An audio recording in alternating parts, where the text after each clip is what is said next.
Hey everybody, it's AJ. This is the Mighty Gluestick channel. No animals were harmed in making these videos. So, while I work away in the background on the expanded content for the ethereal adventure I was talking about in the last video, I thought, wow, I really have a lot of vids I need to get made. A lot of catching up to do because so many people have been waiting very patiently for their requests. And on that subject, you faithful people who read the comment section on the vids know that I will often talk about the list of videos subjects that I have and that I'm working on them. Well, today I wanted to take a tour of the list and talk about things I would like to make videos about and my journey to date on where I started out, where I am now, and how the videos have evolved and my attitude towards them, and the growth of the channel and what I know of the community who follow it.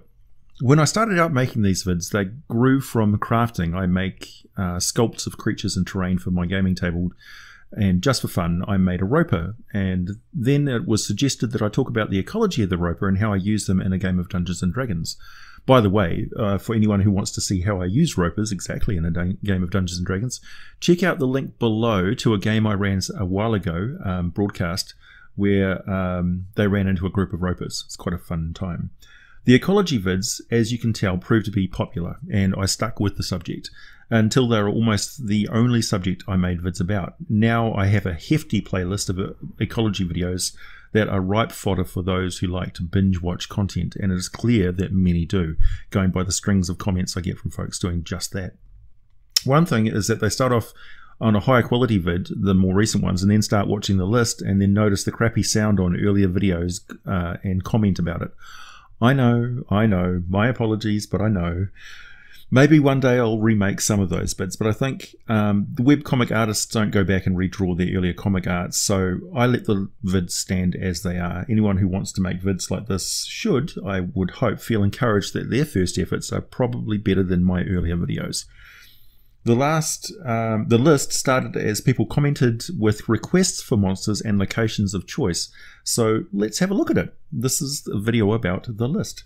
I have a handful of dragons I need to cover, the lung dragons and ferrous dragons, the epic dragons and the race of draconians, a race called the spell scales, which I wanted to include, so I put them on the list myself, which many folks don't know about, but I really like them, and they're often, they show up in as NPCs in my games. The many kinds of drakes, I'm particularly fond of those. The satyr, the unicorn, and many other fae creatures, of which there are tons of new ones in the Tome of Beasts that I want to bring to you, as well as a whole heap of other creatures.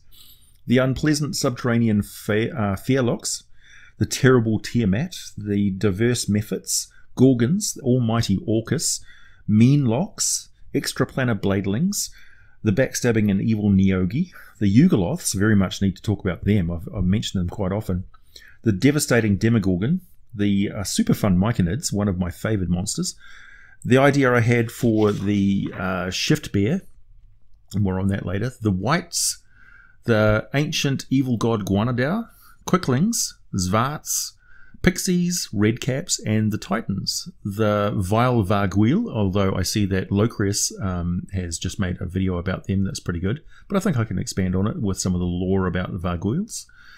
The Shriekers, Blights, Bodax, the Catopleba, the obscure Oblivax, that was a good suggestion.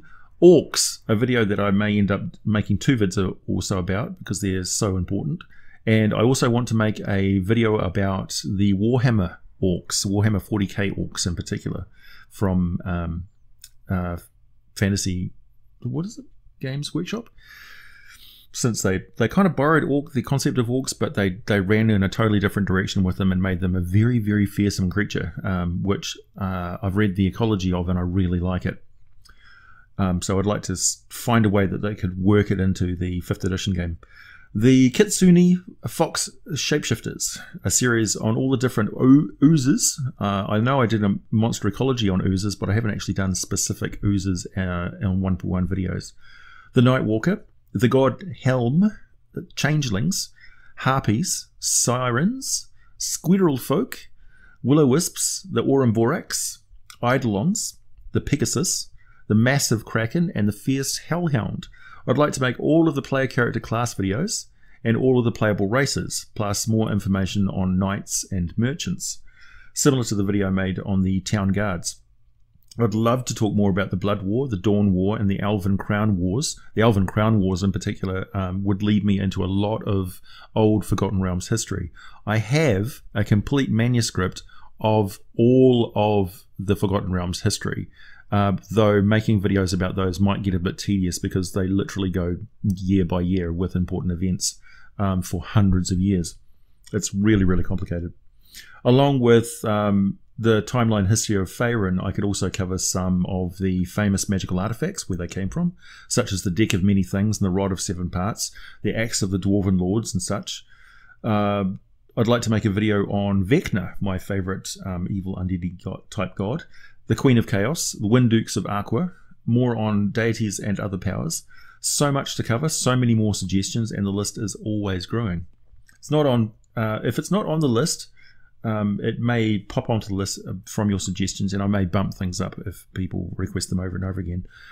For instance, I'm really itching to get at the Warlock and the Paladin as player character classes, as well as the Clerics. A note on things not on the list and unlikely to be for now. Creatures that are exclusively from like Pathfinder or Eberron that have no real translation into Forgotten Realms. Like if somebody wants me to do a video on the dragon marks, for instance, spell marked people, or stuff on the spell plague I'm not particularly familiar with, I'd have to do sort of research and stuff on that. If people wanted me to talk about Dragonlance as the RPG setting, I've read the Dragonlance books, the original ones, long ago, but I've like forgotten most of that sort of stuff, and I've never played in Dragonlance as a fantasy RPG setting.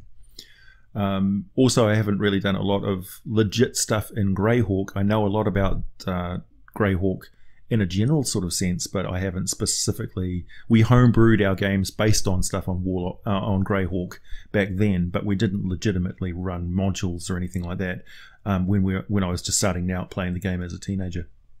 So yeah, unlikely to see a lot of that. The sound quality on my videos has improved a lot lately.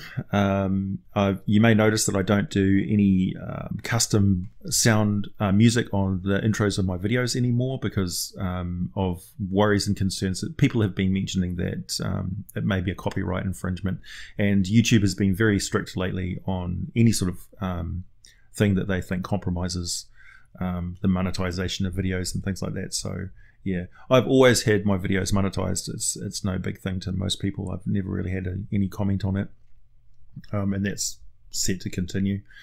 As for Patreon, the Patreon subscribers list is growing, and I'm catering to them by putting out extra content, in particular this ethereal expansion. All of the material that's going to be available to them as a video is also going to be published as a PDF on the Dungeon Masters Guild, DM's Guild, Wizards of the Coast special.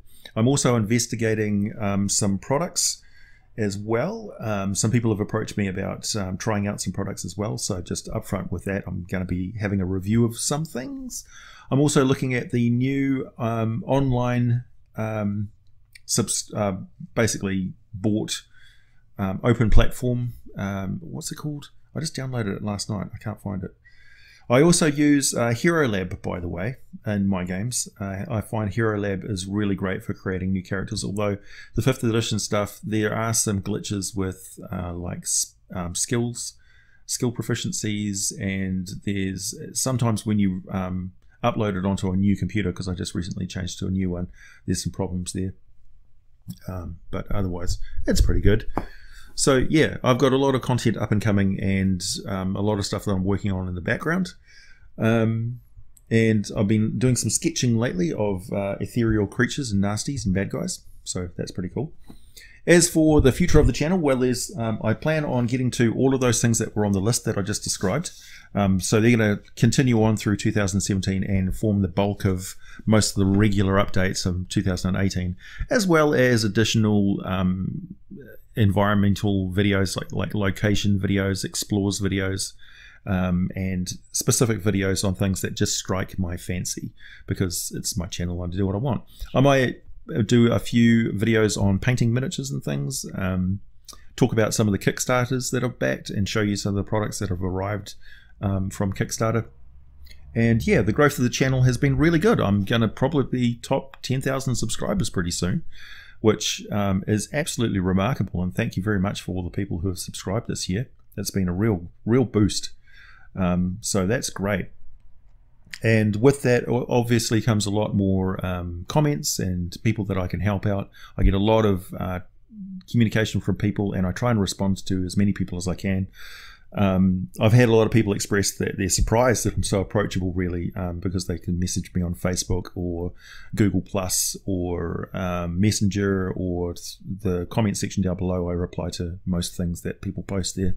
And that shall continue as long as I possibly can until, I mean, if I got 100,000 subscribers in the future, I probably won't be able to catch everybody, but I'll try and respond to questions and things as best I can. And eventually, I mean, at the moment, patrons get access to videos and things like that, and can ask me questions and ask me for content that I will prioritize over anybody else. But in future, it will be more obvious that what the perks of Patreon access to my comments will be, because if it gets too busy in the comments section, I won't be able to respond to everybody, whereas I'll always respond to patrons, because that's what your dollar buys you. And yeah, just a reminder, it's only $1 a month to be a Patreon supporter. So yeah, and you get priority access. All right, that's about it, everybody. It's just a quick sort of hello, I'm still here, I'm still working on stuff in the background. As I said, I like to get to the Warlock and Paladin and Cleric videos as quickly as I can, and also continue on with those Dragon series, but I'm currently working the Ethereal Adventure expansion, and that's quite involved and quite a big project. So yeah, I'm really trying to knock it out of the park on this one. And there's a lot of resources. For instance, there's a whole manual for Planescape that Bruce Cordell wrote that I'm going to be drawing heavily from and bringing it into 5th edition. So, and a lot of the content there. So hopefully that'll be a nice, legit update to my basic system that I outlaid, including some expansions on things that you can do with soul points and things like that I didn't talk about in that original video, but is going to be greatly expanded on, which will bring everything a lot more depth, so you can actually run adventures there pretty well. All right, that's about it, everyone. Just a quick update. Thanks for listening. Thanks for tuning in. Thanks for continuing to subscribe and watch the videos. Thanks for all your wonderful comments and interactions, all of your requests, all your stories and things like that. I've got another type of video that I'm going to introduce from an idea from King Stewie, where I will review old fantasy movies that I find particularly useful, and some of the ideas that I've drawn from them and included in Dungeons and Dragons games, and how you can include some of the ideas of these classic fantasy movies in Dungeons and Dragons games. So yeah, that's a great suggestion and one that I'm going to get into. Thanks for listening, everybody. I'll catch you again soon.